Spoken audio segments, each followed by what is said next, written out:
Everyone, it's Cathy Zilski here for Scrapbooking Cards Today magazine, and welcome back to another installment of Clean and Simple with me, Cathy Z. Today I'm using some cut files from our fall 2019 issue to create a more masculine design for a page that I'm doing about my son. So let's jump in and take a look at the project. We got this cool paper pad from Vicki Boutin, and this is called Wildflower and Honey. I love Vicki's patterns, but I really loved some of the reverse sides of these sheets, and I thought they would be perfect for this project. Now what I did was I took the cut files from the fall 2019 issue, and I'll have everything linked below, and I cut some leaves.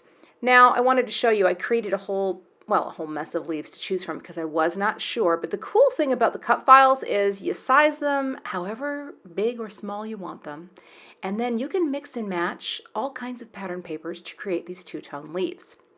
I also cut out the cut file for the title, and this is a series that I've been doing for each issue of the magazine, and this is the one that says Fall.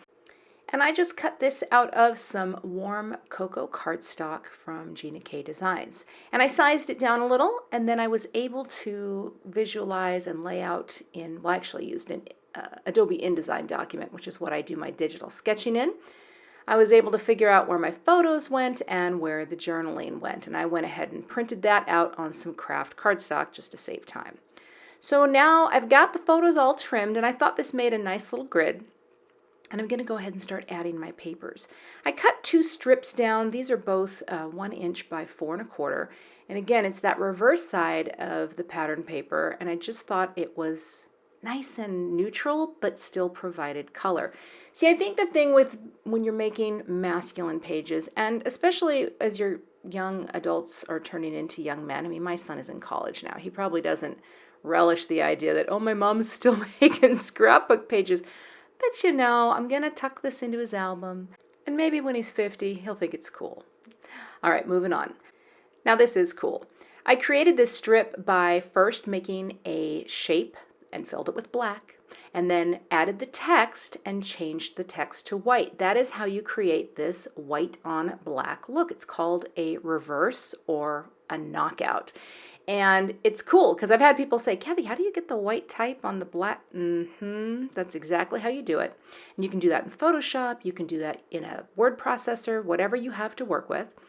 But I'm just going to go ahead and adhere this strip to the bottom. And I thought it just made a nice anchor to the page. Brought in my little clear T-square, which I use all the time now in scrapbooking, to make sure that it was straight. And now I'll go ahead and add my photos. I'm also going to be bringing the ruler in because once you get the first photo down and you use the ruler to line it up, I'm just kind of visually making sure that this is going to have the correct margin space on the left. Then I can quickly add the rest of the photos in the grid.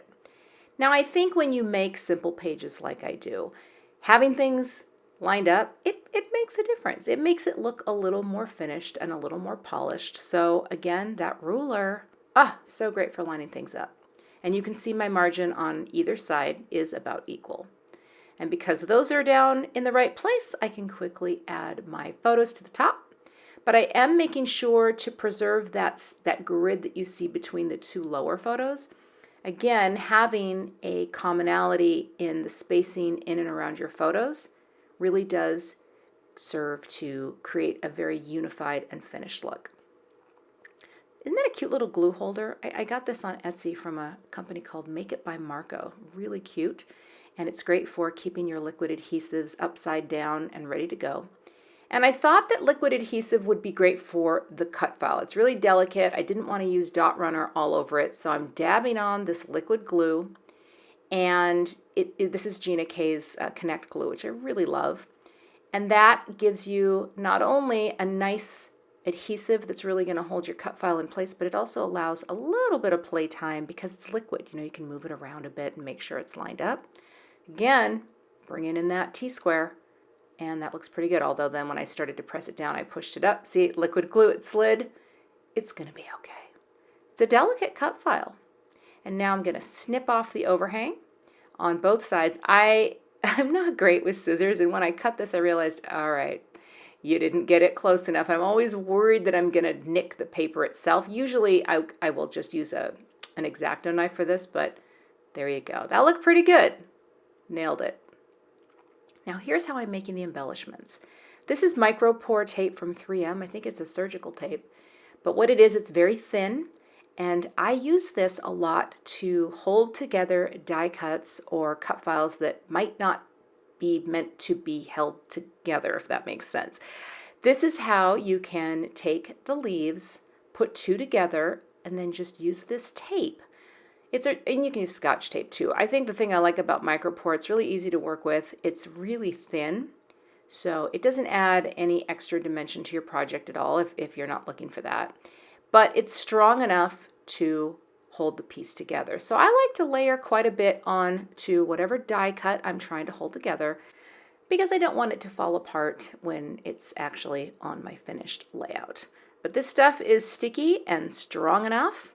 And now once I get it all taped together, I can go ahead and pop it up on my page. And that's what I was aiming for here. I've got some thin foam squares. This is from Scrapbook Adhesives. These are my favorite for scrapbooking. I am not a fan of a ton of dimension in my albums. I just don't want my pages to be bulky. I've never been a bulky scrapbooker, so these thin foam squares just add the right amount of loft without being too bulky. Just like that.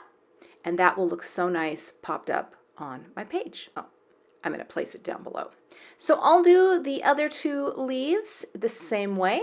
And they're so tiny and it's going to take me a little longer. So I'm going to do that off camera for you.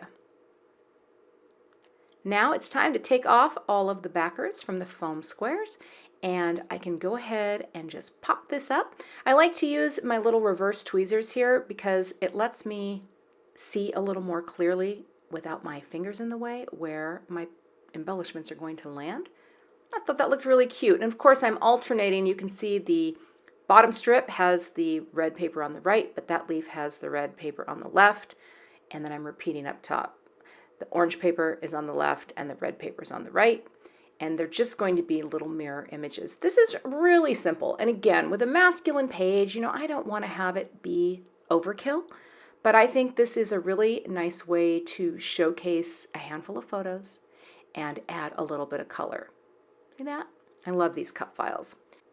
But as I was looking at it, I realized I did have a few decorative brads that were also part of this SCT Simple Blessings kit from Cartabella. And most of them were a little too shiny for this page, but there were two green brads that I thought tied in all the green from the photos. So pulling out the old foam pad, taking my craft pick, and poking a hole. I haven't added a brad to anything in a long time, and I gotta tell you, felt pretty good. Felt pretty good. It reminded me of the early 2000s when I discovered scrapbooking and how you could poke holes in things and add brads. But these brads are really cute and they're not too bulky. I don't think they're too bulky. Maybe a little bulkier than I usually go, but I thought that was just a nice little bit of color pop at the bottom.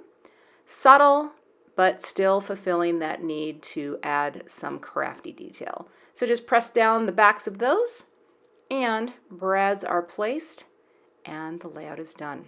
So that's my simple design, my masculine page using cut files that you can get for free, and you can make your own leaves and maybe celebrate something about fall that you love. For me, I love getting a chance to watch my son play Ultimate any time of year.